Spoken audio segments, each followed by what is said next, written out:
பிப்ரவரி 28 முதல் ஈரான் மீது அமெரிக்கா மற்றும் இஸ்ரேல் நடத்தி வரும் உக்கிரமான தாக்குதல்களில் ஈரானின் உச்சத் தலைவர் அயதுல்லா அலி காமேனி மற்றும் சக்தி வாய்ந்த பாதுகாப்புச் செயலாளர் அலி லாரிகானி உட்பட பல முக்கிய தலைவர்கள் கொல்லப்பட்டுள்ளனர்.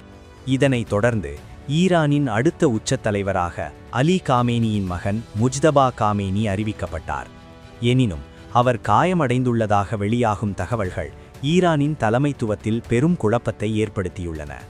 ஈரானின் தற்போதைய நெருக்கடி நிலையில் நாடாளுமன்ற சபாநாயகர் முகமது பாக்கர் காலிபாப், முன்னாள் அணுசக்தி பேச்சுவார்த்தையாளர் சயீத் ஜலீலி மற்றும் முன்னாள் வெளியுறவு அமைச்சர் அலி அக்பர் சலேஹி ஆகியோர் முக்கிய பங்காற்றக்கூடும் என சர்வதேச ஆய்வாளர்கள் கருதுகின்றனர்.